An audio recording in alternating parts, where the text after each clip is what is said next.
Welcome to episode 48 of the Last Row Podcast. If you're looking for us on the web, thelastrowpodcast.com, on Twitter at thelastrowpod, facebook.com/thelastrowpod, Google+, Google Play. Most importantly, iTunes, hit that subscribe button, head out, leave us a 5-star review. We're only like 5 away from this Jean-Claude Van Damme split that we've been talking about for many episodes now. Get us there. We're never going to get it. Get us there. But this is episode 48 of the Last Row Podcast. Welcome back, Badway. It's been a couple weeks here. Thanks to everybody for their patience. Glad we have some listeners still after we took a week off. Do we, though? If you're listening, just, send us an email. But how you doing, Badway? Nursing a hangover because I drank 2 beers last night. So this is what happens when you become 30. Like, it's, your body just goes downhill. Right. So today we're doing an on-demand episode. It's kind of a get-to-know the host type of episode, similar to our mailbag way back in the day. We're talking about our top 5 favorite nostalgia movies from our childhoods, brought to us from an email by the one and only Lee from the UK. Thank you, Lee. And we're also talking about, in honor of Halloween, we're talking about the 5 movies that scared the crap out of us as kids. And we're going to wrap it up with the comeback edition of Plot Fiction. It's a welcome return. Yes. I think maybe we hit it hard, we took a break, and now we're coming back. It was really hard for me to do it this week because I felt like a lot of the movies I wanted to do were so well written that I had to step my game up a little bit. See, that's why last time when we went to do this, I couldn't do it, and we did the comic book one because the movies were so obviously well known that it was impossible. Yeah. So, but Lee writes in this week and sent us an email. Like I said, if you want to send us an email, thelastrowpodcast@gmail.com. And he says, I'd love for you guys to do a show on nostalgia films that you grew up with.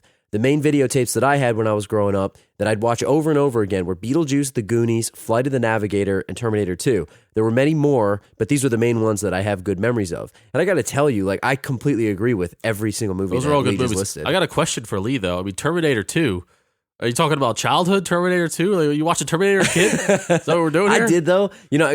My parents weren't happy about it. But I'll tell you what, as far as R-rated movies go, not so bad. There's no love scene in it. Yeah, I mean...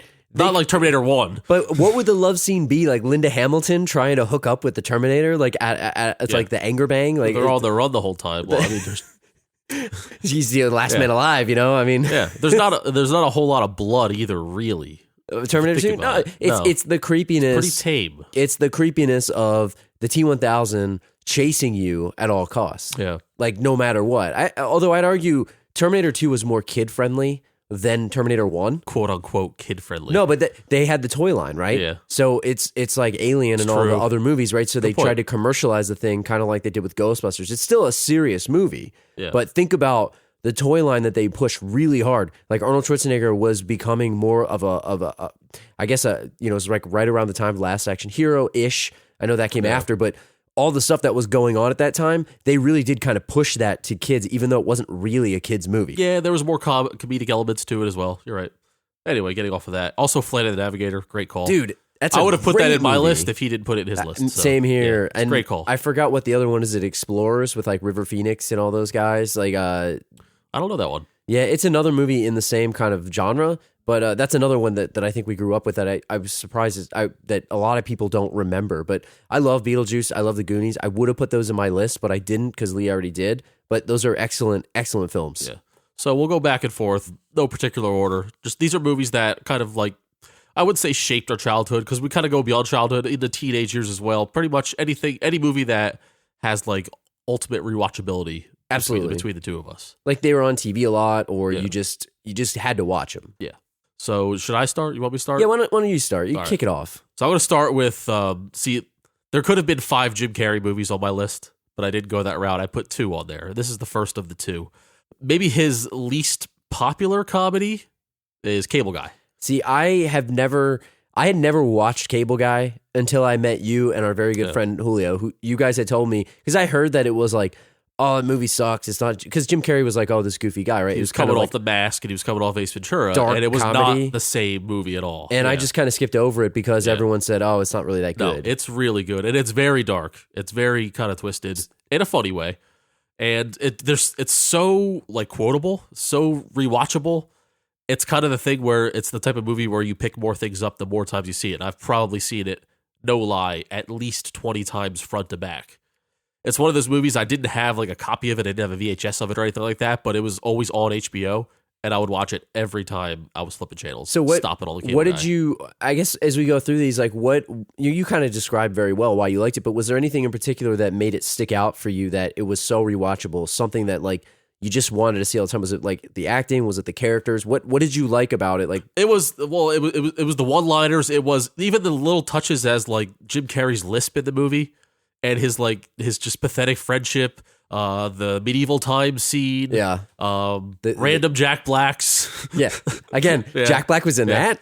Matthew Broderick played the perfect straight guy as opposed to Jim Carrey's nutball, and just everything about it. The karaoke scene. There's a lot of like funny, like goofy scenes in between the darkness, and I think it blended it really well. You know what's funny? Like going back to look at that movie. Isn't it Judd Apatow's wife, the woman who's in all of the new Judd Apatow movies? This is 40, all that stuff. She was Matthew Broderick's like girlfriend at the time in that movie. Yeah, right. And I never really realized that who she was at the time. Yep. I mostly know the Judd Apatow films now. Yep. And looking back, it's like, oh yeah, she's in that. Yeah. So like I said, I never really watched this until I would say the last 10 years, right? After it's already through. It's very good. It is a very good movie. The Ben Stiller Stan and Stamp suite. Yeah, Stan and Stamp suite. The subplot with the trial. That's something that's really funny to me. Like I love a movie that has like a very subtle subplot in it that you could probably take out of it, but it was just really funny. The fact that they were like the same person. What are they, like twins or something in the movie? Yeah, Stan and Stamp suite. It's like they're twins that murdered their parents or whatever. Yeah. Yeah. I love Ben Stiller in anything, so I'll love that. So yeah, for those that didn't know, that Ben Stiller did direct that movie as well. Which is a really, really impressive thing. I think the movie was really good. It was a great movie. So that's my first. What do you have there? All right, I'm going to give you my first, and these are in no particular order. Let's just make that clear. You know, it's so hard. No, they're in order. It's so hard to rank these things. Back. Yeah, no order. 1992 classic. And you'll notice like all of my movies that I picked are from like 1992 or 1993. It's like what a great. Okay, so you went childhood. I went half and half a little bit. I have an honorable mention list that I'll tell you at the end. But 1992 classic, IMDb 4.9 out of 10, way too low. Sidekicks. Oh man, starring Jonathan Brandis, Beau Bridges, and Chuck Norris himself. Beau Bridges. Beau Bridges, directed by Chuck Norris's brother, really, Aaron Norris. I didn't know that. It is kind of like a Karate Kid ripoff. So I got a synopsis here. I'll give it to you. It says, go ahead. First of all, 4.9. That's not even fair. It's too so low. Much better than so 4.9. Good. I'm sorry. Go on. So it's about a bullied teen who fantasizes about being Chuck Norris's sidekick. He trains in martial arts to fulfill his dreams. The kid's name is Barry Gabrewski. Gary. And he has like, so it says Barry Gabrewski is an asthmatic boy who lives with his widowed father, Jerry Gabrewski, who's played by Beau Bridges. And he's in Texas. And Barry has these like crazy daydreams of like hanging out with Chuck Norris. And at the time when I saw this movie, I hadn't seen any of Chuck Norris's movies.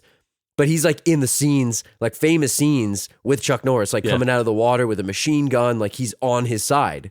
And leaving out here, the bad guy is always Joe Piscopo. Yeah, and it's awesome because he's like kind of the John Kreese to Karate Kid. Yeah, same thing. But he's more comedic. Yeah. This is like Karate Kid, but a lot more comedic. Yeah. And the Mr. Miyagi character is played by this guy who owns a restaurant, and there's like a really bad like joke about how he can't say flying dragon. It's called the Frying Dragon. That racist joke was like mainstream back in the 90s. It was so bad. For sure. You know, but you go back and watch this movie, it still holds up, even though it's really cheesy. Yeah. But it's not like they didn't really have a tournament at the end.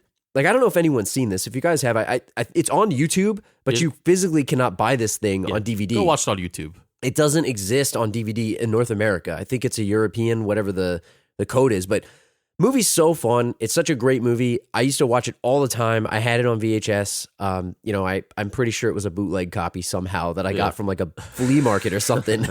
And my brother and I, we played this tape out, man. It was so good. Like the scene, I don't know if anyone knows the scene where he's doing the nunchucks and he turns into like a ninja because they couldn't have him really do the scene. Yeah, whoever that ninja was, the nunchuck master, that was like the most impressive nunchuck feat I've ever seen in my life. The dude wears like, I'm talking a white ninja outfit where he has just a slit for his eyes and he's in front of an American flag, like giant American flag, doing like nunchuck moves with metal music, like squealing guitars in the back. Like, come on, that is like the quintessential like 1992 American karate film. It's so good. It's so good.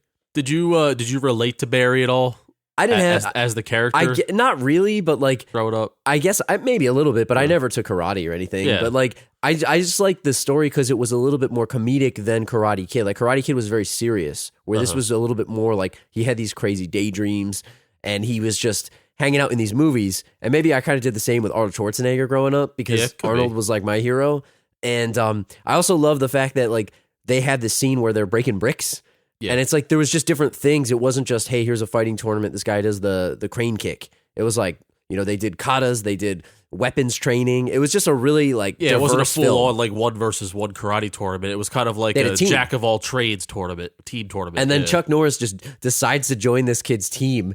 It's like so ridiculous. Like it's not fair. I feel all the other teams would drop out. How about the famous line? How about you and I go win this thing? How about you? Ladies and gentlemen, he's asking for another brick. No, there's so many.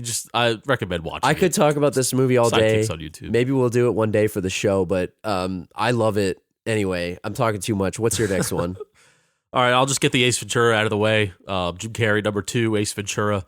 This is a VHS I had. Like you, I wore it out.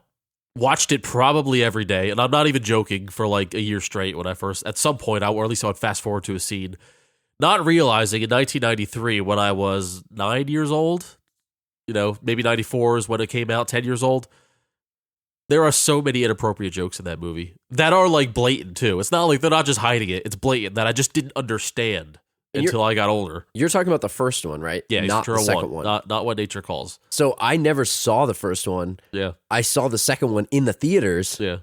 Just because I was like, oh, this is like a thing. I had never seen it. And I went back and watched the first one. And like, it's kind of like if you watch Ghostbusters 2 before 1, like you're just kind of like, what is this? Like, it didn't make any sense to me because it was, 2 was just so ridiculous. 1 was like a real movie. Yeah, 2 is like you already knew, you're supposed to know who the character is already because he's already doing his thing. He's being Ace Ventura like from the first get-go of 2, yeah.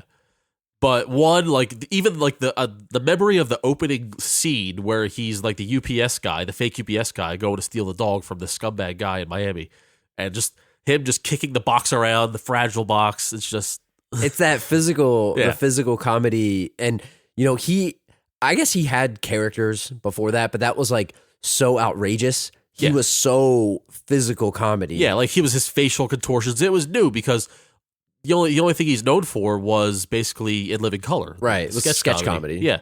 And even that was like a lot of people didn't watch that, or it wasn't as mainstream as, because it only, you think it lasted for a long time, it only lasted for like 3 years, In Living Color. Yeah, it seems like a timeless show, but it really wasn't that long. Yeah. So he had the File Marshal Bill character. He had he had like that Viking woman, I forget her name. Oh my God, yeah, I know what you're talking about. With the deep voice. Yeah.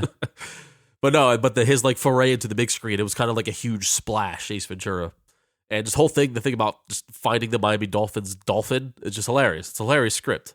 Do you have any memories of that movie? Or I see. I remember more. When did you see it after you saw the second one? I would say, like, honestly, like probably 10 years later. Like, I never saw the first one, which is kind of a tragedy when you think about it, because it really is so funny and good. But it was kind of like I almost missed the boat on it. Yeah. You know, where I saw the second one first, and it was really funny, like, because I was a kid, and, you know, my aunt actually took me to see the second one because I was like, hey, we want to go see this movie. Yeah. And it was kind of like, that was kind of like me, like, oh, yeah, I love Ace Ventura, you know, because I'd never seen the first one.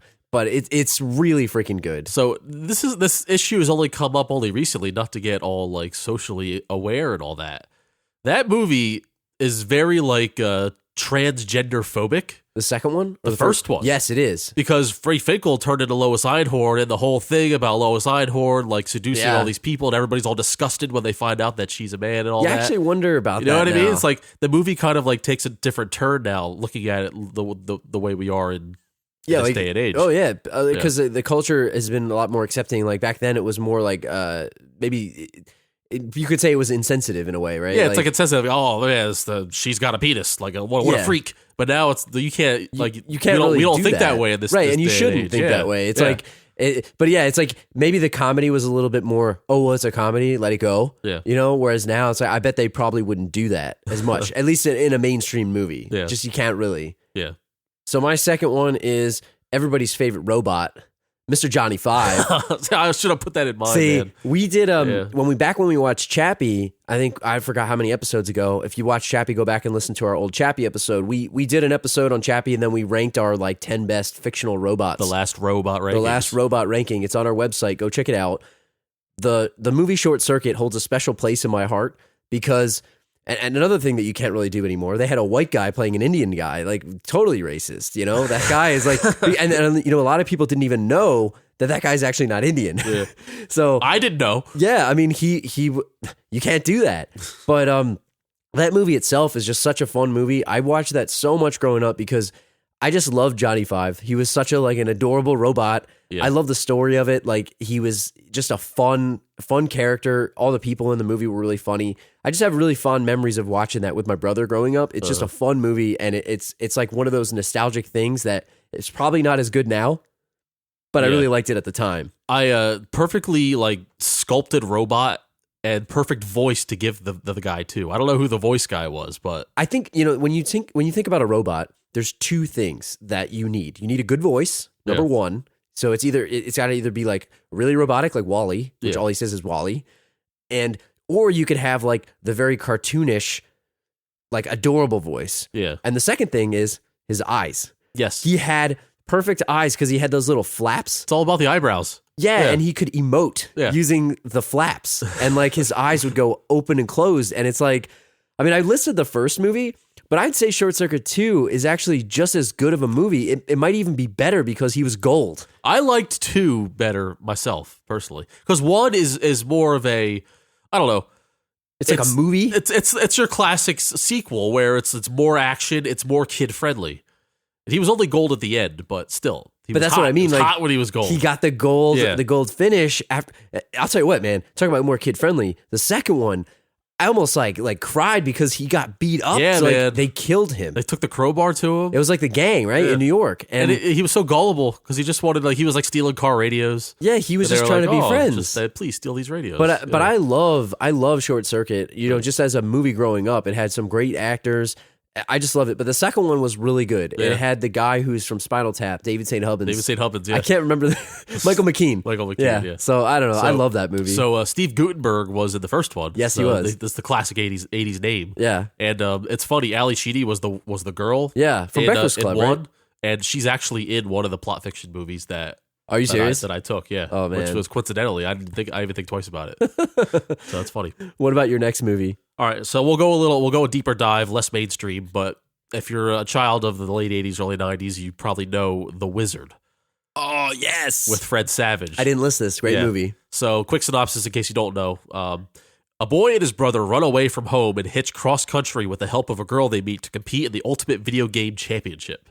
This is Fred Savage, by the way, This is Fred Savage. So, let me say, they go on this cross-country journey. They basically run away from home. The video game that they play in the finals is Super Mario Bros. 3, which had not been released in the real world yet, at least not in North America. So it was a huge deal for kids to get a sneak peek at Super Mario Bros. 3 before it was released for home Nintendo. Is that the one where he has the raccoon tail? 3? I don't remember him having a raccoon tail. You know what I'm talking about? He has the hat and the tail. Oh, Mario. Oh, yeah, the leaf. Not the movie. Yeah, you get the leaf. That's I thought you were talking about Fred Savage. No. I was does he have a rat tail? I don't know. Is this before or after he sexually harassed Topanga on Boy Meets World? His brother's girlfriend. It was before. No, so yeah, before, obviously there was no internet. You can't get sneak peeks other than maybe a magazine article or two. You actually got live in-game preview, footage. Yeah, that was that must have been the greatest marketing tool of all time. I was going to ask you. So I don't know much of the history of it. I just remember seeing the movie. Yeah. Do you think it was an advertising move? Yes. By Nintendo? Or was it, hey, we're going to make this movie, what's the most, it's really the only system available at the time. Yeah. There wasn't anything else to use, so they might as well use a real thing. Yeah, they were, maybe could have, ported arcade games or whatever. They played other games as well leading up to that. I forget what they were, because I haven't seen it in years and years and years. But it had to have been a cross-promotion thing. And also... They planned it out. Yeah. And also, the main competitor. So Fred Savage wasn't the main video game guy. It was his little brother who was kind of a savant.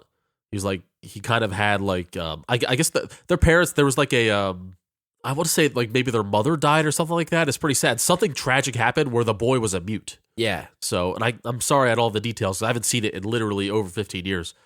So they go cross country, and the kid's like a savant video game player because he's beating people at arcades as they go to gain money to get further, to get to wherever the tournament was in LA or whatever. And beat people on the road. Yes. So they're like hustling people, adults at video games, Pac-Man or whatever. And then they meet the kid actually with the Power Glove scene. Oh, yeah. The famous Power Glove scene. So did you have a Power Glove? Absolutely not. What parent's going to buy their kid That's the what Power I'm Glove? saying. How I don't know without looking this up, like how much was it? You were a Nintendo guy. I didn't have anything until my first PlayStation. That was my first system. That's all I had. I wanted a Nintendo, wanted a Super Nintendo, wanted a Sega. Never had it. Yeah. So the first thing I had was PlayStation. But how much was a Power Glove? Do you know? I have no idea, but I would assume that if the system was like $150, I would guess the Power Glove would be at least $50. And like, was it good? It's probably a pain in the ass to play with. Because you're just... Yeah. you can't see me right now. I'm like dialing buttons on my and wrist. You're here. supposed to be able to use it on like driving games. You put your fist out. Could you drive? You put one fist out and you can turn your wrist and it would turn the car. So did it have an accelerometer in I it or have something? no idea. It probably didn't work well at all. It was probably very frustrating to use, I would imagine. But like, did you want it? Put it that way. Of course, everybody wanted it, especially if you saw this movie. Of course you wanted it. Because it's like so badass. The kid who used it looked so cool. And looking back now, if you watch the YouTube clip, looks like a total tool. But at the time, it was like, whoa, I want to be that kid. But nobody wants to be that kid. Was it better or worse than the gun? Like the gun was like pretty good, right? Because you had Duck Hunt. The gun was good, but I only used it on like 2 games. Yeah, like what was it? Duck Hunt, and that's it. Duck Hunt and this like cowboy game or whatever. Yeah. I don't even have that game. But the gun worked surprisingly well for like the technology that it was. I mean, it's like CRT TV. Like, you really think about it, like, you think about arcade games. Yeah. These days, that I don't even know. Remember the one? What was it? Not Virtua Cop. The one where the gun actually like recoiled. You know what I'm talking about? Oh, it, yeah. clicked. Like Area 51? Something like that. Yeah. It was like Area 51, and then Police Trainer was like... I loved Police Trainer. I remember going to the arcade. Arcade, this is how old we are. You go to the arcade. What the hell's an arcade? No. And there was guys that were like professionals at this Police Trainer game. Yeah. They would sit at the arcade, and they'd get their like $20 rolls of quarters, and they would just sit there and camp out at the game. And it's like, I'm like a 12-year-old kid. It's like, come on, man, I just want to play. Can I play, man? I just want to play. But, that's the thing about, the consoles, and this is a total tangent, but I miss arcades, man. I know that obviously home consoles are better. Yeah, right. But I miss the arcade. There's something about putting a quarter in a machine. This is like, I'm showing my age here. Right. But it was fun. You just go to the mall, you put some money in the machine. I remember playing like Raiden. It was like that flying it's like a little shooting game. It was like a plane not game. The Thunder God. That was fun. Yeah. And Mortal Kombat was really fun too. I mean, we talked about Mortal Kombat on the show. We did a couple episodes on that. It's just a lot of fun to go to the arcade, hang out with your friends, play some games. Even pinball was fun too. Right, yeah. Oh, yeah, pinball. Terminator 2 pinball, by the way. If let's throw it back to Terminator. Terminator 2 pinball is my favorite pinball game of all time. Dude, it's the picture of the Terminator on the back and the different obstacles and things inside the thing. The gun was the pinball shooter? Yeah. So badass. Pinball machines are still pretty cool. Like you can go to a place and play pinball. When we went to that barcade in Chicago, we mentioned on the show a while back, the pinball machines there were awesome. Yeah. They had like a WrestleMania one. Oh, it was like so cool. They had really, really awesome pinball machines. I would, if I had a big house, I would definitely get a pinball machine for my game room. But your third? So this one was tough. I have kind of a list here. This one is a movie that I just watched a lot growing up, and it's got a soft spot in my heart because I love Robin Williams so much. I love Mrs. Doubtfire. Oh yeah. Like, I know it's not really a kid's movie. It kind of is, but it isn't. But I love that movie. Like, I just love Robin Williams as an actor. He's one of my favorite actors of all time. Favorite comedian, of a lot of comedians. Yeah. 1993, 6.9 out of 10 on IMDb. Directed by Chris Columbus. Oh. Didn't he also do Jingle All the Way? I think it was him. Oh, or he did Kindergarten Cop. One of them. Chris Columbus did Home Alone. Yeah, Home Alone. I'm sorry. Yeah. I'm thinking somebody else. Yeah. But yeah, I mean, I'm sure everyone that's listening to the show knows Mrs. Doubtfire. If you haven't, I'm not going to read a synopsis for you, but Robin Williams was like a very serious, but also comedic movie. I had, my aunt used to take care of me when I was young, like, when I was come home from school. So instead of like daycare, my aunt would come and it was nice to have a family member, but she actually reminded me of Mrs. Doubtfire a little bit, even though it was Robin Williams, like not because she was a dude playing a woman. But it's just like, it was like a nostalgic thing. Like it hit all the right buttons for me, I think. And I like Pierce Brosnan as like the rich guy. He played the straight like stepfather type role, You got Matthew Lawrence as one of the kids. Yeah, the kids were good. I just like the dynamic of the whole movie and the I guess the sappiness of it too, where he's trying to be with his kids. It just hit all the right buttons for me. Committing so many felonies. Did you watch this when you grew up? Oh, absolutely. And so we talked about Jim Carrey, and like I feel like this is like the type of role or actor that Jim Carrey strived to be, like to be the Robin Williams role. And he kind of achieved that in a way as he got towards his like dramatic roles as well as his comedic roles. But yeah, this is definitely a rotation movie for me as well. It was such a perfect blend, I think, of the comedy and the sappiness and the emotion. It's just an overall great movie. I'll still watch it to this day. It's just such a good movie. And it's got that like Robin Williams riff factor to it where it's like a lot of it couldn't have been scripted. It was probably just him like doing crazy takes and they just take the best one. Like, remember when he was calling the ad about the babysitter and he was calling and he did a different voice like every time. Right, yeah. And then the whole scene where he's working with his brother-in-law or brother-in-law, whatever, and they're getting the costumes and he all the different costumes and he's dressed like a different woman every time.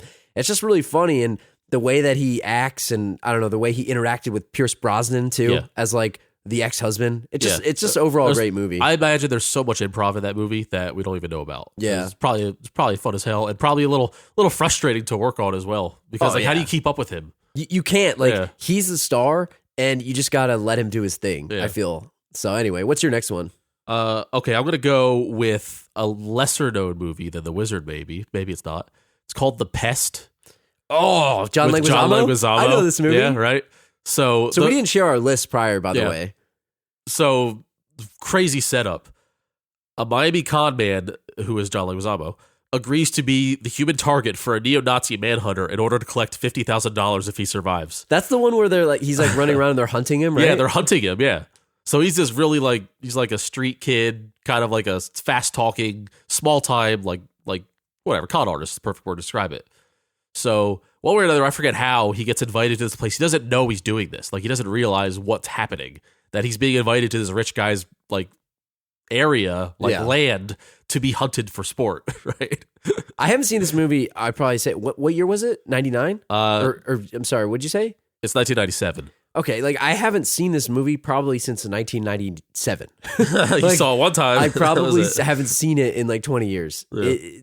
It's so funny. I just love Leguizamo. I think he's hilarious. So that was kind of like the jumping point for Leguizamo as well. And he kind of had a role going on in the 90s, and he kind of fell off now. He has a couple of really good stand-ups. Do you remember that one-man show he did? Yeah. Freak. I remember watching that with our friend Julio. He had... I don't know if it was the audio of it on CDs or something, but I thought that was so funny. Yeah. And I guess that's where actually I got it. My friend Julio, actually, he owned the VHS, I believe. I don't know if it was a VHS or a DVD. Of The Pest. Yeah, it might have been a DVD. But it was the type of thing where it would be on HBO a lot, and I'd constantly watch it. Very quotable, really stupid. A lot of he would do this racist Asian character as well. He'd do a whole lot of impersonations. It's the type of movie you watch it now, you'd probably turn it off after 10 minutes. But I think I'd probably still watch it, but the idea of a movie about him being hunted for sport, and it's a comedy, right? So, and in 97, he did it for $50,000. So, would you how much would it take for you to be hunted for sport? I don't think there would be any amount of money. The price, right? I mean, if I'm gonna die, you're probably gonna die. You're probably not gonna get out of that because I'm not a survivable person. I don't know how to say that word. I don't know what the word is, but there's no way in hell I'm even going to try it. I don't believe in my ability to survive. You're not that elusive. At least he was elusive. I don't, but he was elusive because he was annoying, right? That was his thing. Well, I think they picked him, they targeted him because he would be a good challenge or something like that. If I'm remembering the plot correctly. I haven't seen it in so long, but I have very vivid memories of it. Maybe it is terrible looking back on it, but I love that movie. Something that sticks out again, like the Ace Ventura UPS scene in the beginning. The opening credits of this movie is him in the shower, singing basically his theme song. Yeah. It's so ridiculous. I can't even it would be a disservice if I tried to start recreating it right now. So it's best to just look it up on YouTube. I think what we should do for the show is let's put all the trailers. We'll try to find the trailers on YouTube and we'll put them. But we'll make a post on the website on the blog, so you guys can just check it out. That way you don't have to go searching. But we'll put them on the blog for you guys. But that's a good one to find. Of all the movies on the list, even counting The Wizard, that's the movie that's probably the least watchable today. Yeah, probably. Yeah, because I don't think. I'm telling you, I can't even remember them showing it on TV ever. Yeah. Not on HBO. It was on HBO. I was on it all the time. I watched it. It seems like the kind of thing they'd show on Cinemax. Yeah, because Cinemax is lesser HBO. Yeah, and everything that's on HBO goes to Cinemax. It's a Stars movie. Yeah, or whatever. It might not have been HBO. It could have been something lower. Who knows? I haven't seen it in like 20 years, so it's I'd love to watch it again though. You're for no, you wouldn't. You're for. You know what I'd love to watch again, and it was recently on Amazon Prime Video. 1993, Jack Black was in that. Oh, I know where you're going. Airborne. So this is a little known movie. Again, all my movies are from like 92 or 93. Yeah. Directed by a guy named Rob Bowman. It has a 6.2 out of 10 on IMDb. I'll read you the synopsis because it's a cool movie. So it says, when his parents go to Australia for 6 months to work on a zoology project, young Mitchell, played by Shane McDermott, is sent to live with his Aunt Irene and Uncle Louie in Cincinnati. Initially dismayed by the cold climate, Mitchell's unhappiness increases when he's taunted by the high school's popular kids. As he strikes up a relationship with Nikki, Mitchell begins to win over his bullies by using his rollerblading skills in street hockey games. But I don't think that that's really like the best synopsis because isn't the end, it's like a giant like downhill race. Yeah. So it builds up and like these guys are playing hockey. And I kind of forgot that it was in Cincinnati actually. But it's like the downhill race at the end is so awesome. And they're on rollerblades. So like everybody wanted to rollerblade in 92, 93. So that's why they had to bust out all of like, you gotta play hockey. You gotta like show the versatility of the rollerblade. Like we talk about inline skate, if you will. Right. We talk about Mighty Ducks. It's like back in the 90s, like rollerblading was hot. Yeah. So everybody rollerbladed. And we just had this conversation last night. We were actually talking about rollerblading yesterday, not related to Airborne. Like, when's the last time you saw somebody rollerblading that was not at the beach? Yeah. You know? 1993. Like, I would love to rollerblade, but I feel like I can't do it right now. I'll tell you, I have bad ankles, and I attribute it to the one and only time I was on rollerblades. Because I believe they were ill-fitting, and I rollerbladed with my friend Julio around our hometown, right? Yeah. And I was just not good at it, and I think they were a little too big. So you were like I didn't have the ankle? support, right? So as soon as I took them off and I took a step, like I fell over. And my ankles were like instantly sore. And I think from that moment on, I had bad ankles. And it led to basketball getting multiple sprained ankles. And I blame it all on rollerblades. I'll tell you what. Think about rollerblading just in general. Like they are versatile, right? So you could exercise them. You could use them as transportation. Yeah. You could also use them in hockey. It's like... But really, though, think about it. Like back in the 90s, like rollerblading was hot. And if you went to like I'll say like a skating party. Yeah. And we had skating parties growing up, at least in the Northeast where we are. I don't know if everybody else went to those. Yeah.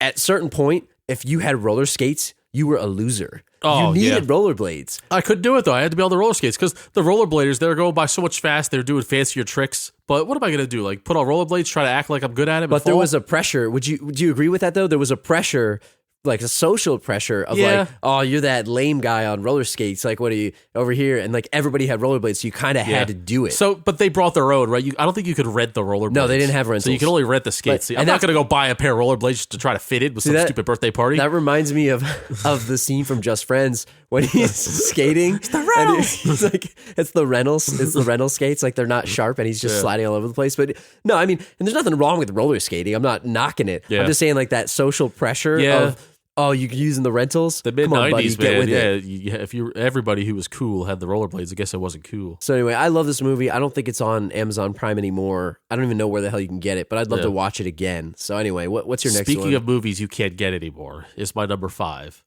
And a lot of people might not even know this exists, and a lot of people might never see this movie ever again. It might be on YouTube. Michael Jackson's Moonwalker. I've never actually seen it. Oh, it's a treat. It's a treat. Is it on YouTube? Have you checked? I don't know. I haven't checked, but it probably is. 1998. So it's kind of like a here's like the official synopsis. Anthology movie by and starring Michael Jackson in his prime, combining a number of music videos from his best-selling Bad album with a fantasy tale of Michael's confrontation with a ruthless drug dealer known as Mr. Big, who was played by Joe Pesci. Oh, that's awesome. So Joe Pesci had the full-on slick back hair ponytail going. Yeah, he had a ponytail? Yeah.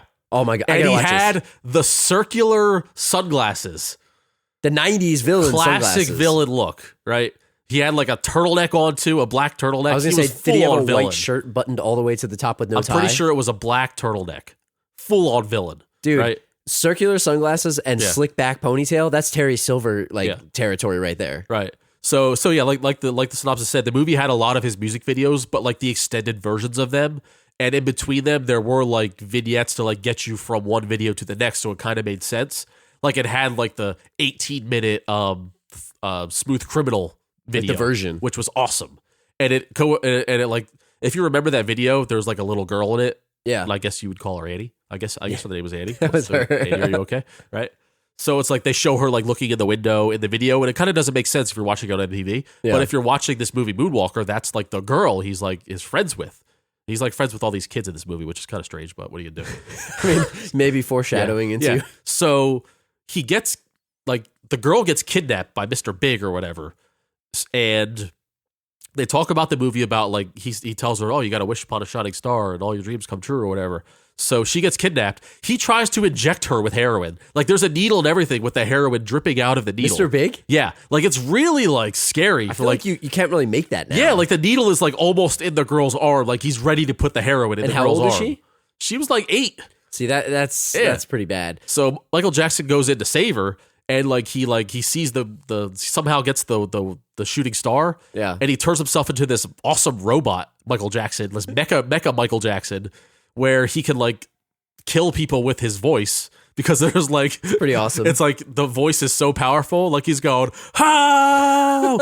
and it's just like things are shooting out because his voice is so loud. He's gonna beat him with dance moves Yeah, too. and he's got like freaking rockets, and he's got his freaking jetpack going. It's the most outrageous thing you've ever seen in your life. See, I feel like this is in the mind of Michael Jackson. Yeah. Like, you get like how do I say this? A once in a lifetime or once in a generation artist. Yeah. And, we could debate who the greatest artist of all time is, right? But Michael Jackson, at least from a pure musical and, I don't know, artistic, standpoint, he's got to be close to the top just from his vision and the way that the talent that he had, right? Yeah. Like, let's not argue that. I mean, how do you come up with this movie? Like, I don't know if any of these other things, like Metallica kind of did Through the Never. Yeah. Like, that was very kind of similar, except it wasn't music videos. It was kind of a story in between a live concert that intertwined. But like, I can't think of a lot of other things that did this. Maybe did Pink Floyd do one? Another Brick of the Wall. Yeah. Or The Wall, I guess simply The Wall. Like Pink Floyd did one, Yeah. and maybe like The Who probably did some too. The Pinball Wizard. Yeah. But yeah, he wrote this, and it was like this fantastical story of his vision of the Bad album, I guess. I don't know, but It's pretty awesome. him turning himself into a robot to save the kids from the heroin dealer, which goes to show you he just wants to help the kids. See, Keep kids off the streets. And she was like a homeless kid too, so it's like, it was very touching. I'm gonna have to go back and watch this, but I recommend awesome. that. I recommend watching that if you could find it. Like if you like Michael Jackson, it's that worst case scenario, you get a bunch of his like extended versions of his like music the videos, music, yeah. which were all freaking awesome, especially the Smooth Criminal one. One of I would say this is probably the best dancer of all time. Yeah. Like hands down, he's so good. Most original dancer for sure. Your 5. So I'm gonna cheat here. I have 2. Oh, for come my on. 5. But I'm gonna try to pick one on the fly right here, and I'm gonna go with one, even though it kind of overlaps with our next topic. I'm gonna give you Pee-wee's Big Adventure, 1985, 7 out of 10 IMDb, directed by Tim Burton. Nice. I love, and when I say love, like I love this movie growing up, but it also had one of the scariest moments as a child growing up for me. The freaking Large Marge part. Everybody hated Large Marge. If you were a kid and you watched this movie, you're lying to me if you tell me that Large Marge did not freak the hell out of you. Oh, yeah. She's telling this story in the truck, and she turns into that scary face. That scared the hell out of me because, like, but the movie, it's such a Tim Burton movie looking back on it. And, like, I also felt really scared the part where Pee-wee was in the hospital after he carried all the snakes out of the pet store. Do you remember that part? Yeah. Like, he had the dream. He had the nightmare. dream. He was, like, Yeah. in the hospital, and all this freaky stuff was happening to him. This was 1985. So, you look back on it, and it doesn't seem like it was that old because Pee-wee seems timeless to Wow, me. I'm surprised it's that old. Because the show was on, and it just, I mean, Paul Rubens is kind of a comedic genius in himself. It's unfortunate what happened at that movie theater that one night, but It's unfortunate. it kind of ruined his reputation. But honestly, Pee-wee was a great character. The show itself was really good for me as a child. I loved watching the show. It was just a fun thing to watch. I love the Playhouse and all that stuff. Like all the characters were really good. But the movie was such a cool movie. It's such a Tim Burton movie. Yeah. It's so weird. And like the whole thing is like they steal his bicycle. This like fat weird guy basically steals his bike and he's going to get his bike back. Yeah. And he goes on this cross-country trip like across America to basically get his bike. And it's just so simple. So it's effective. such a stupidly simple movie that I actually own this on Blu-ray. We talk about buying movies. I don't buy movies often, but that's one that I own. And up until like a few years ago, my wife had never even seen this movie at all. What a treat. What a so treat. we watched it and she loved it. It's like, it's such a fun movie. If you haven't seen it, go ahead and watch it. Very quotable. One of my favorite lines is such like a stupid, simple throwaway line was at the end where he's like, he gives the French lady French fries. Oh yeah. He goes, "Merci beaucoup, Pee-wee." And then he goes, there's no basement in the Alamo. No, and then he goes, "Monsieur blah, blah." And the other part was I love how, and I know I'm not trying to just recite everything that was great about the movie, but one of my favorite parts was they made the movie about his life, and he was played by like that jacked guy with the beard. Yeah. The guy looked like freaking, I don't even remember who the hell it was. It's probably like Josh Brolin's dad or James Brolin, whatever it is. Something like that, yeah. He's like this jack guy in the suit, and he's like at the hotel counter, and he's like playing him like a bellhop. Paging Mr. Herman. The voice is so funny. Just a great movie. So I don't know if anyone else likes that, but you should definitely watch it if you haven't seen it. So before I give you my last one, an honorable mention, what's yours? So yeah, it was hard to whittle it down to 5, but quickly I'm going to run down everything I put on my list. So Grease was another one. My sister had this movie, and we watched it like every day, and I learned to love it. And now I'll like still watch it if it's on. I even watched the stupid musical that they put on TV on like Fox last year. It was like the low point of my life, but it's better than Christopher Walken as Captain Hook. I mean, I enjoyed it. Yeah, I had sidekicks on there as well. Heavyweights we didn't discuss, but we've discussed Heavyweights multiple times on this. I wanted to add it, but I didn't. Wayne's World might be like a top 5 favorite movie of all time. That for was me. on mine too. I shouldn't put it because it was like pretty super popular. Teenage Mutant Ninja Turtles 2, which we talked about on our Turtles podcast a couple months ago, about how that movie does not hold up at all. But as a kid with the VHS cool box, watch it all the time. And another one from my older years is Half Baked, is another one of those hot box movies. Yeah, it's on pay-per-view every day. Even before I'd even smoked a weed in my life, I enjoyed that movie. I had no idea what they were talking about. That's like Dave Chappelle. Yeah. What's the other dude? I'm trying to think of Jim everyone's Brewer, in it. And the guy that's in a lot of things doesn't get the respect. Yeah, I can't. Rocket Man. What the hell is that guy's name? Something McDonald. Yeah, guy's funny. I can't think of his name. Whatever. We do a podcast, people. We know nothing. We know nothing about movies. So what any honorable mentions for you? I had The Mask, which was a Jim Carrey movie, because I own that on VHS, and I just so quotable. I think you mentioned it earlier. Yeah. It's just a great movie. I loved Cameron Diaz. I had a major crush on her in that movie. It was like one of her first like the best big movies. She ever looked was in that movie. She was like so beautiful. Yeah. It's to put it politely. She was just it was like the first like big movie crush that I had. Yeah. And I love Jim Carrey. I love the dog. I wanted to get a Jack Russell Terrier after that. Good name too. Milo. Great dog. I actually have a couple here. So I didn't put these because we do these shows, Mighty Ducks 1, 2, and 3. I just loved hockey growing up. Yeah. Groundhog Day was another one that I really liked. Yeah, I wanted to put it on, but it was more like an adult movie. Wayne's World 1 and 2, Home Alone 1 and 2, we did those on there. And another underrated holiday movie, The Santa Claus. Oh, yeah. I just love that movie. That doesn't get the love. It was just a good movie. Yeah. I just enjoyed it. So I feel like the world pretends Tim Allen didn't exist, even though like he was really popular. Like there's no like he kind of like disappeared from the face of like the popular. I recently saw a commercial for Home Improvement. Like, I don't know where, it was like an ad online, and I was like, oh yeah, that show was like huge. Do they even show that like on Nick at Night or something like that? It's not syndicated. Is that even syndicated? I'm surprised. It should be, because it was a very popular show. Yeah. I don't know where you can watch that. It's like the world just whitewashed Tim Allen out of the world. Like, I don't understand why. I always liked his movies. Did he like commit some heinous crime or something that I don't know about? Maybe there was like something. I feel bad that I don't know this, but he was in another movie with Jonathan Taylor Thomas. Was it like Man of the House or something? Jungle to Jungle? Or Jungle to Jungle, yeah. Man of the House was also Chevy Chase.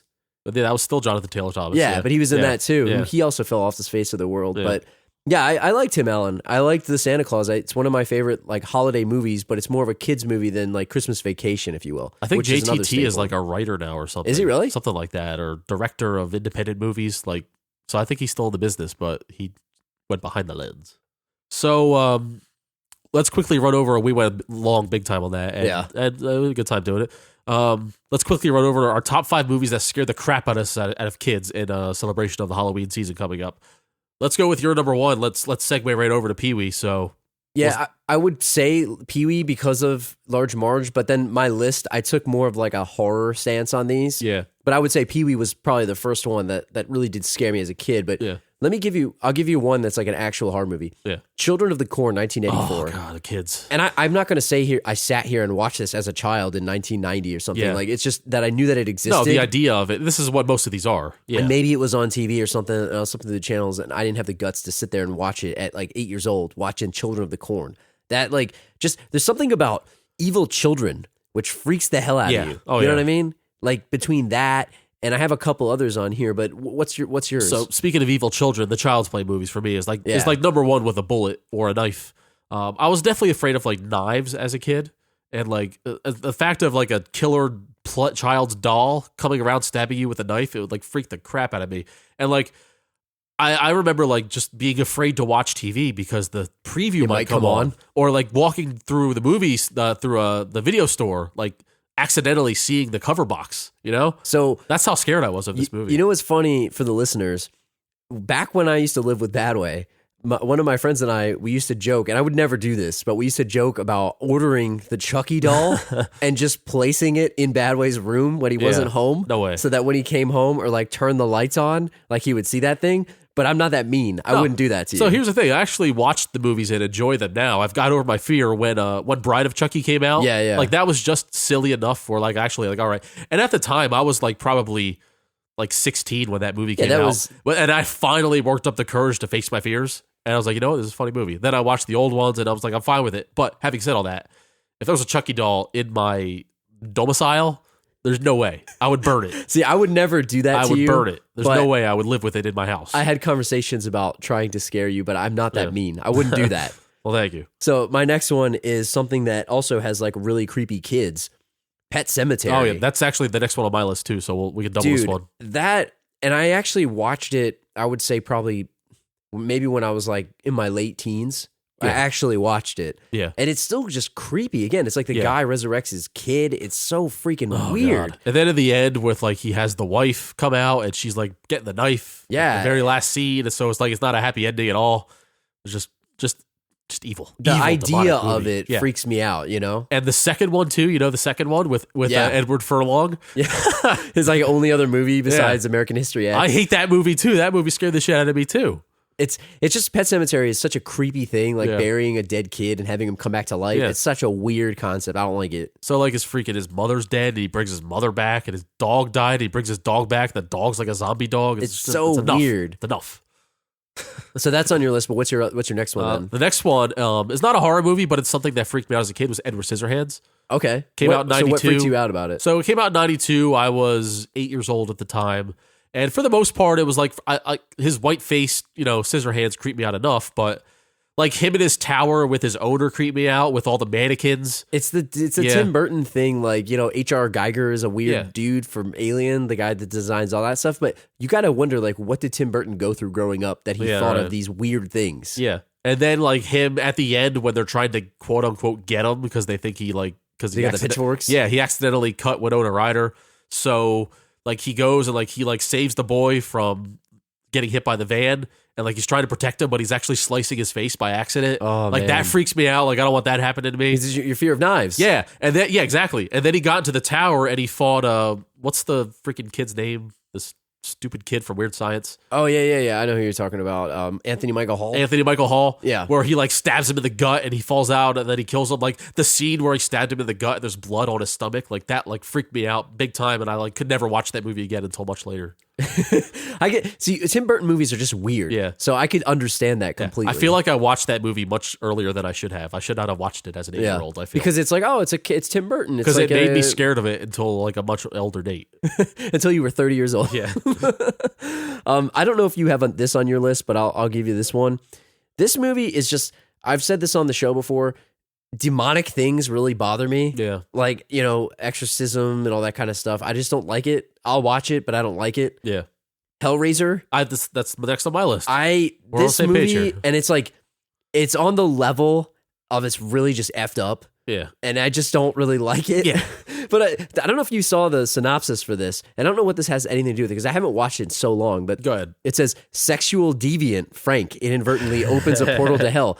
Do you remember what does that have anything to do with the character? Is he like a rapist or something? Well, the Hellraiser guy, the pinhead guy, like I guess you go to like this purgatory or dimension, and it's like sadomasochism. Like type they're of thing. like beating you up. Yeah. So I think that has something to do with maybe like his sexual nature, like the original guy's thing. He inadvertently opens a portal to hell where he tinkers with a box he bought while abroad. The act unleashes gruesome beings called the Cenobites who tear Frank's body apart. When Frank's brother and his wife Julia move into Frank's old house, they accidentally bring what is left of Frank back to life. Frank then convinces Julia, his one-time lover, to lure men back to the house so he can use their blood to reconstruct himself. Use them.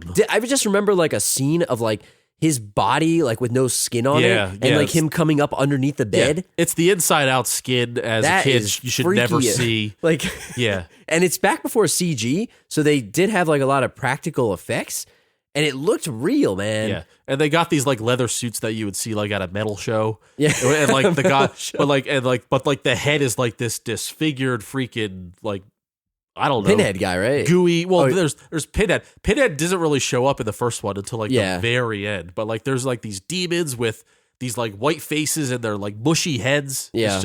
It's nightmare fuel for sure. It's just freaks the hell out of me. Yeah. I probably should watch it now to see if it holds up. I bet it still scare the crap out of me. So my last one here is the Leprechaun. I never saw this. So I guess I had a problem with short people as well, or short things. Yeah, no. So you would not want to see a leprechaun with a knife, then? Exactly. Yeah, and the Leprechaun with his magic and he had this freaking he had like a coke nail, pretty much, that he would like stab people's stomachs with, lack of a better word. And like he tried to be funny, but it was just creeped the shit out of me. And Wayne's World 2, they made a joke about it. And I was like, ha ha ha, that's funny. But Dana really, Carvey I was Garth. I was terrified of the Leprechaun. There's not much more to say about it. It's just a creepy little guy. My last one, and this is a movie that I saw. I didn't see it too young, but it's such a weird, disgusting movie. I don't know if you've ever seen The Fly, the remake. Oh, yeah. So like the 1986 one with Jeff Goldblum in it, where he like tries to teleport himself. There's a fly in the thing. It's a remake of like an old ass movie. Yeah. And he turns into a fly slowly and surely. It's just more gruesome and disgusting, like his teeth falling out and like him puking on his food. It's just, it's so gross that I remember watching this with my uncle and we would make fun of it, but I would kind of be like, ha ha ha ha ha. It creeped me the hell out. Like, it's just gross. Yeah, you know, it's funny. I haven't seen that movie until like much later in life, so I wasn't really exposed to it as a kid, so I never had a chance to be scared by it. But I know that phenomenon. I was just watching the new Ghostbusters with my nephew the other day. And he was doing that, I felt, a couple times where he was laughing at something he was scared at. He was like trying to I feel like he was doing off. that move. Yeah, I felt it was pretty obvious. He was overcompensating. Yeah, you got to laugh it off. That's what I did with my uncle. Same thing. Yeah. Just like your nephew. I know that move. So we gave you guys our list. We'll put it on the blog on our website. If you guys want to send us your list, we'd love to see them. TheLastRowPodcast@gmail.com. We got a few in email. If you want to tweet at us at TheLastRowPod. We're on Facebook. Post them on our Facebook page. Any way you want to send them to us, we'd love to hear what movies freaked you guys out as a kid or your nostalgia movies. We gave you that. We'll put them on our blog, like I said, and we'll post some trailers with them too. But love to hear what you guys think. So let's get to our game. I know we're running out of time here. We got to bring back Plot Fiction. You spent a lot of time on it. This is supposed to be a short episode, Drew. Yeah, what happened? Every time we do a show, we're like, oh, well, we'll be done in 20 minutes, you know? And it's like, clearly we're not, because I'm a blabbermouth. Yeah. We got a lot to say about this stuff, but hopefully you guys still enjoy it. But let's get to the game. All right, Plot Fiction, for those that don't know, we take movies that are coming out soon in theaters, lesser-known movies, and I try to stump Drew. I give him the real synopsis of a real title, and also a synopsis that I completely made up, and he has to decide which one is real and which one I made up, based on the movie title. So should we get right into it? I got my pen and paper ready. All right, let's do this. All right, so in no particular order, real or fake, the first title is Priceless. Priceless is a powerful story of James Stevens, who was at one time a good man with a great life. But that was then and this is now. After the tragic death of his wife and losing custody of his little girl, James is at the darkest crossroad of his life. Angry, desperate, and unable to hold down a steady job, he agrees to drive a box truck on a shady, one-time trip across country for cash, no questions asked. When he discovers what he has delivered is actually a who, he is compelled to save two beautiful and frightened sisters who are unaware of the danger that awaits them. Priceless. Sounds like a sex trafficking movie. So yeah, it's human trafficking. All right. Totally. Okay. Is it the human trafficking movie, or is it this? Priceless is a powerful story of a newly married couple faced with moral and financial decisions that could derail the very existence of their relationship. Jason and Julie, former high school sweethearts, had the perfect life. However, a year after their wedding day, financial disaster struck.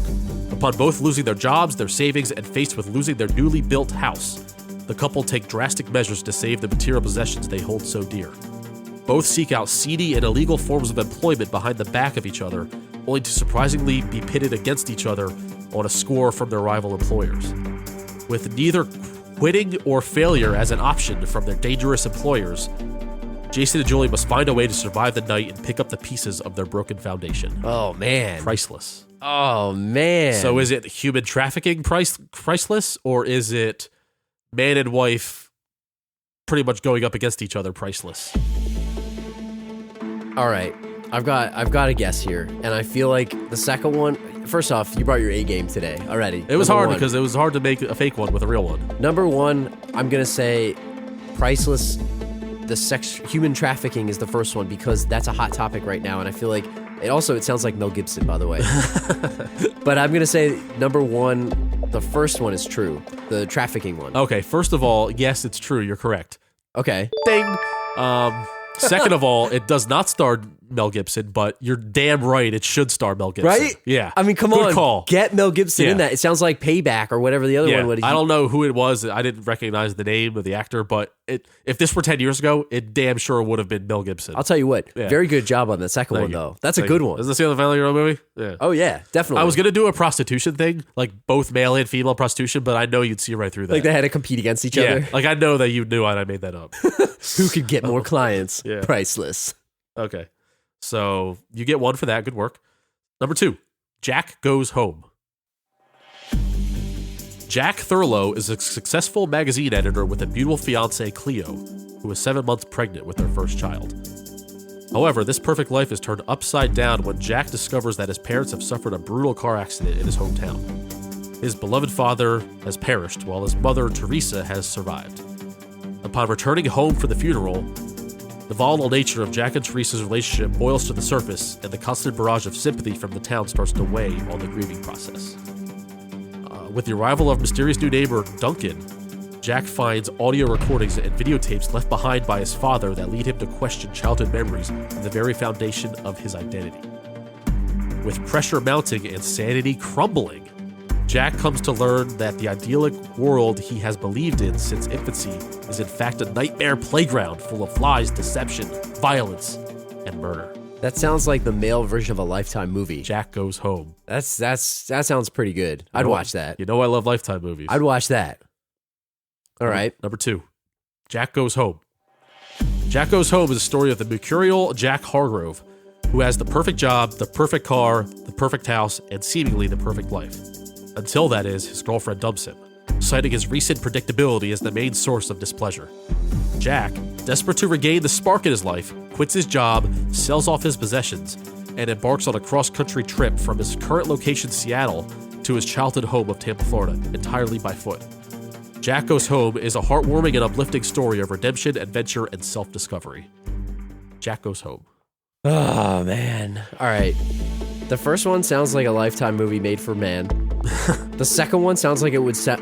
You know who would be in this movie? George Clooney. Who are Because these that's movies? George Clooney is in the second one. George Clooney is Jack in the second one. George Clooney does like Up in the Air. He Yeah. does that other one, The Descendants.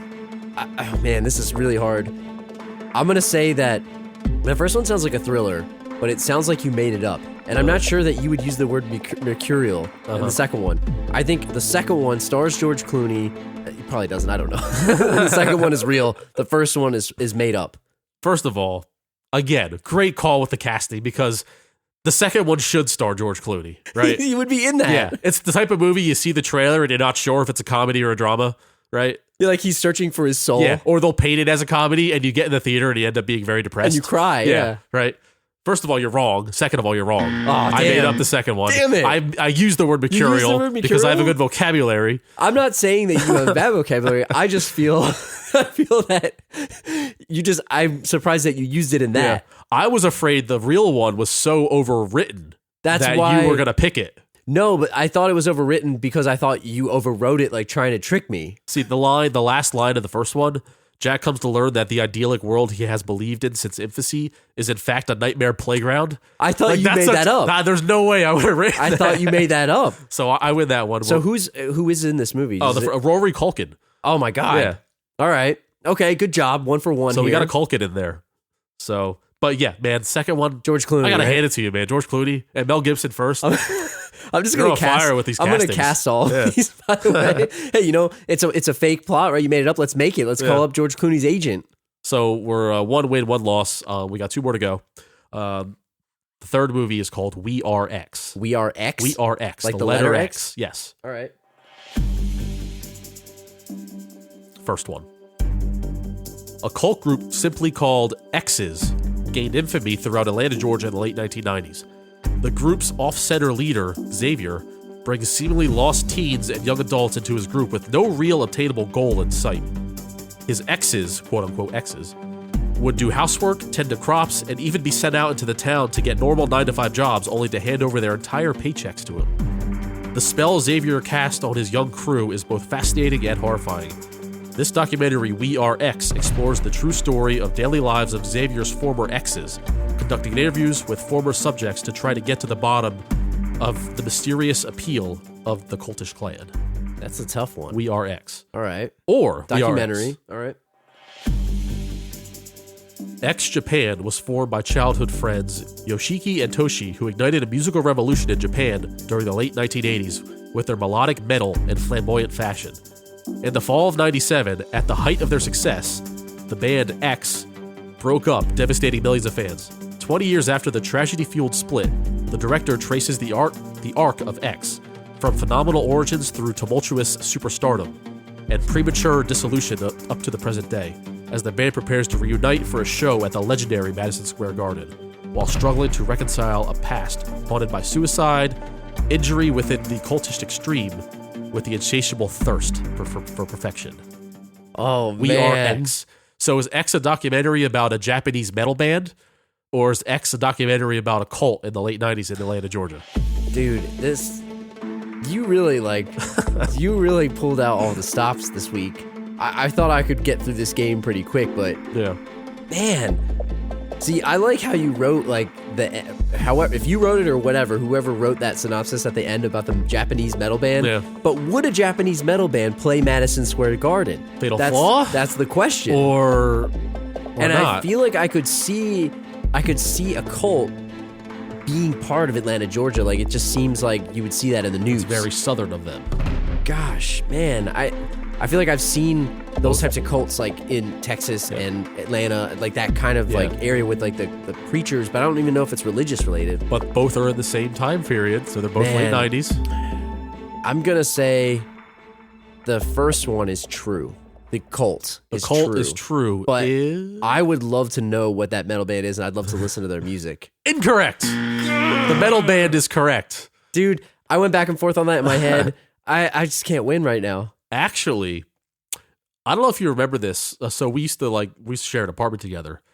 There was this music channel that we had. I think it was MTV2. Yeah. And late at night, they would play like the foreign metal. Yes. This band was on those videos. I remembered them. Oh, I'm so upset. It was a pretty right now. badass song. I'm I can't so remember the upset. title. So you definitely want to check this band out. I should have got I think that. you'll like them. See, I thought you all might metal. recognize them. That's the thing. I even think they might be on like a bonus track of Guitar Hero. Are they really? I think so. You know what? I think they are. I think they are. Oh man, I just fell for it, dude. Yeah. I thought you might remember them. God, that was hard. I felt like it was too good, and I wasn't sure they would play Madison Square Garden. That's what threw me too, but threw it's me true. off. They are. Yeah. Man, good job, dude. Yeah. I'm 1 for 3. This is So this you're is one. bad. No, you're one and two. Yeah. Oh, 1 and 2. Yeah. 1 and 2. 1, 4, 3. Yes. Right. Sorry, same thing. All right. On to the Tomato, last tomato. one. So let's. This is your chance to tie it up and gain some face here. Last one. This is right up your alley. Confessions of a Womanizer. How appropriate with the Donald Trump thing going on. Oh my right? god. There's a reason I pick these things, people. Believe me. Confessions of a Womanizer. Sad. Richie is the epitome of everything wrong with modern man. A pompous, foul-mouthed idiot driven only to get the latest girl of the week. But something changes after his first real relationship that includes Richie's 2 favorite things: frequent condomless sex and freshly baked cookies. Through his confessions, we learn his womanizing goes much deeper, fueled by a scar caused years ago, among other wounds. Confessions of a Womanizer. Did you really say frequent condomless sex? That's what I said. Did I say that, or did the writer say that? Okay. Or Confessions of a Womanizer tells the true story of one of rock and roll's most famous and self-described womanizers, Kiss's Gene Simmons. The long-tongued, painted-faced rock legend takes us on a journey through decades of road stories and waxes poetic on his many addictions, including women, drugs, fame, and his many odd collections. Stories are told through animated vignettes narrated by the rock legend himself. Confessions of a Womanizer is part rock roller coaster, part cautionary tale, and full access into the life of Gene Simmons. Confessions of a Womanizer. I have no idea. Documentary Gene Simmons or ridiculous comedy? I have no idea. I could just flip a coin right now because both of those would probably be excellent movies. Whether one is real or not, maybe they're both real, or one should be real. Dude, oh my God, I have no clue. I'm gonna say... Are there any clues? I mean, you said the guy's name was Richie, and you Yes. the words frequent condomless sex is a very, specific phrase. I'm gonna say that's fake. The Gene Simmons one is real. Okay, so final answer, Gene Simmons is real. Are you kidding me? The correct one is the Richie story, obviously. Casting, Gary Busey's in it. Is he the main character? No, he's not the main character, but so he's let me in tell it. you, the main character in this, let's see, we already had George Clooney, so I'm gonna say this is gonna be Ryan Reynolds. I feel like Ryan Reynolds is a good fit. It's a lesser known movie, but it has a Lawrence brother in it. It's Andrew Lawrence, the youngest of the Lawrences. Andrew Lawrence, yes. not Joey Lawrence. Not Joey Lawrence, not Matthew Lawrence. Ah, man. C. Thomas Howell is also in it. See, I say Ryan Reynolds should be in that movie. If it were more mainstream, for sure. I'm sure it's a piece of crap. It looks like a piece of crap.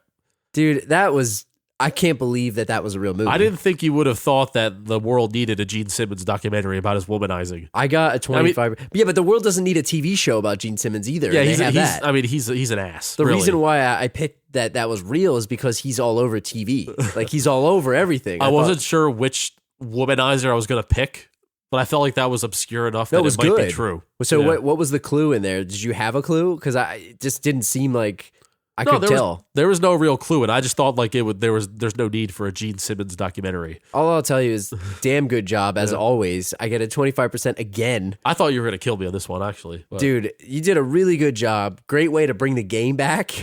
I mean, I'd love to hear if you guys want to send us your other movies, send us your scary movies, send us your nostalgia movies, send us how you did on Plot Fiction. We get some people that write in and tell us how you did. Play along if you're driving in your car. Hopefully you don't go off the road thinking about womanizers, Confessions of a Womanizer, but definitely write us in. Let us know what you guys think. The Last Row Podcast at gmail.com, on Twitter at The Last Row Pod, Facebook.com, right on our Facebook page.